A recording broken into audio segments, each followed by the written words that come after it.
क्या आप जानना चाहते हैं कि शक्ति साधना का मार्ग क्या है? तो यह श्रृंखला आपके लिए है। हम लेकर आए हैं शक्ति साधना मार्ग, एक ऐसी आध्यात्मिक यात्रा जहां हम जानेंगे शक्ति के रहस्य, उनकी उपासना की विधियां और वह मार्ग जो साधक को देवी से जोड़ता है। नमस्कार दोस्तों, माँ भगवती की कृपा हम सब पर बनी रहे। हर साधना की एक दिशा होती है, हर साधक की एक मंजिल। लेकिन कोई भी यात्रा शुरू करने से पहले क्या यह जरूरी नहीं कि हम जाने किसकी ओर बढ़ रहे हैं? और इस मार्ग पर बढ़ने से पहले हमें जानना होगा शक्ति क्या है, शक्ति कौन है। क्योंकि बिना समझे अगर हम साधना करें तो वह सिर्फ एक क्रिया बन जाती है, लेकिन यदि हम शक्ति को जान लें तो साधना अनुभव बन जाती है। माँ शक्ति कौन है?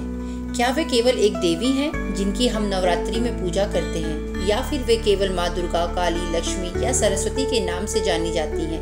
नहीं, माँ शक्ति हैं, मूल प्रकृति, प्रथम ऊर्जा, संपूर्ण सृष्टि की जननी। क्या आपने कभी सोचा है इस ब्रह्मांड की शुरुआत कैसे हुई? कहाँ से आया यह अस्तित्व? और सबसे बड़ा सवाल, उस पहले पल के पहले क्या था? न धरती थी, न आकाश, न सूर्य था, न चंद्रमा, न ब्रह्मा, न विष्णु और न ही महेश। थी तो सिर्फ एक चेतना, एक दिव्य ऊर्जा, आदि शक्ति। देवी भागवत पुराण के अनुसार जब कुछ भी नहीं था तब भी वो थी, वो जो समय से परे हैं, वो जो स्वयं काल की जननी है, वो जो सृजन, पालन और संहार तीनों की आधारशिला हैं। जब भगवान विष्णु योग निद्रा में लीन थे, चारों ओर केवल जल ही जल था, तब एक अद्भुत प्रकाश प्रकट हुआ। तेजस्वी, तेज से भी तेज, सौंदर्य से भी परे, त्रिनेत्रधारी, चतुर्भुजा, कमल पर विराजमान आदि शक्ति। स्वयं भगवान विष्णु ने जब उन्हें देखा तो भाव विभोर होकर पूछा, हे देवी, आप कौन हैं? और उन्होंने उत्तर दिया, मैं ही यह संपूर्ण ब्रह्मांड हूँ, मुझ में ही त्रिलोक उत्पन्न हुआ है। मेरे बिना न कोई ब्रह्मा है, न विष्णु, न महेश, और ना ही ये सृष्टि गति पा सकती है।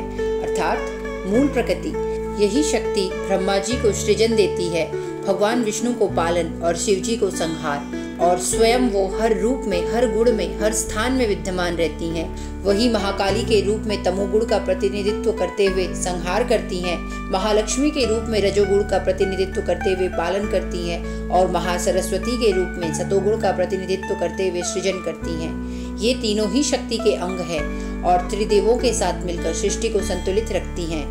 शास्त्र कहते हैं, या देवी सर्वभूतेषु शक्ति रूपेण संस्थिता, अर्थात वो हर जीव, हर मनुष्य, हर आत्मा में बसी हुई हैं। हमारे भीतर की इच्छा शक्ति, प्रेम, करुणा, क्रोध, जिज्ञासा सब उस शक्ति के अंश हैं। वो एक स्थिति है, वो एक ऊर्जा है, वो एक सत्ता है। जब कोई माँ अपने बच्चे की रक्षा करती है वो शक्ति है। जब कोई साधक ध्यान में लीन होता है वो शक्ति है। जब भीतर से डर निकलकर साहस बन जाए वो शक्ति है। तो शक्ति को जानना मतलब स्वयं को जानना है, और यही है शक्ति साधना की पहली सीढ़ी। देवी को केवल बाहरी रूप से नहीं, अंतकरण से जानना, अपने भीतर की चेतना से जोड़ना, यही है सच्ची साधना। इस श्रृंखला के अगले भाग में हम जानेंगे शक्ति साधना की तैयारी कैसे करें, कैसे अपना शरीर, मन और आत्मा को तैयार करें इस दिव्य मार्ग के लिए। तो जुड़े रहिए और इस यात्रा में हमारे साथ आइए। जय माँ शक्ति, जय माँ भगवती।